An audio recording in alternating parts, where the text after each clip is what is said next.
যিবিলাক মানুহে আপোনাক কেৱল নিজৰ প্ৰয়োজনৰ সময়তহে মনত পেলায়, সেইবিলাক মানুহক কোনো কাৰণতে হৃদয়ত ঠাই নিদিব, অন্যথা আপুনি আঘাত পোৱাটো নিশ্চিত। সকলোৰে জীৱনত এনেকুৱা এজন মানুহ থাকে, যাক পাহৰিবও নোৱাৰি আৰু নিজৰ কৰাৰো অধিকাৰ নাথাকে।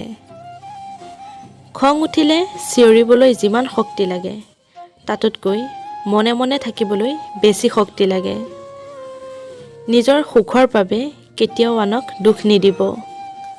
দুখৰ অভাৱ নাই বাবেই সুখৰ দাম বেছি এই মায়া বজাৰত। দুখবোৰ পাহৰা একমাত্ৰ উপায় ব্যস্ত থাকিব লাগিব। সপোন প্ৰত্যেকে দেখে, কিন্তু সপোনবোৰ পূৰণ কৰাৰ ভাগ্য প্ৰত্যেকৰ নাথাকে। যি আছে তাক লৈ সন্তুষ্ট হ'বলৈ শিকিবা, জীৱনটো উপভোগ কৰিব পাৰিবা। নিজৰ ভুলৰ বাহিৰে মানুহে পৃথিৱীত সকলো বস্তুৱেই বিচাৰি পায়, নহয়নে?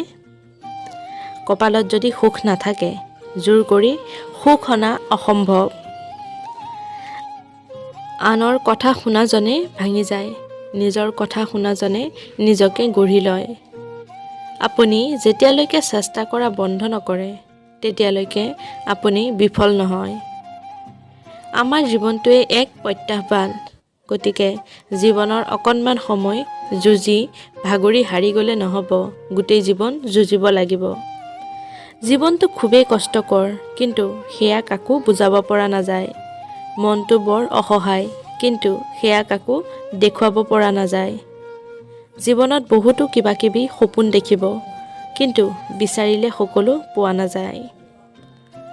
কোনোবা হেৰাই গ'লে বিচাৰি পোৱা যায়, কিন্তু সলনি হৈ গ'লে তেওঁক আৰু ঘূৰাই পোৱা নাযায়। নিজৰ দুখ কষ্টবোৰ সকলোকে কৈ ফুৰিব নালাগে, কিয়নো সকলোৰে ঘৰত মলম নহ'লেও নিমখ কিন্তু প্ৰতি ঘৰতেই থাকে। ভুলবোৰেই মনত ভ্ৰমৰ উৎপত্তি কৰে। এবাৰ ট্ৰেইনত টিকেটবিহীন যাত্ৰা কৰি চাওক, ডবাটোত উঠা বাদাম বেপাৰীজনকো তিতি যেন লাগিব। আটাইতকৈ অধিক বিশ্বাস কৰাজনেই যেতিয়া বিশ্বাস ভাঙি দিয়ে, তেতিয়া আৰু কাকোৱেই বিশ্বাস কৰিবলৈ সাহস নহয়।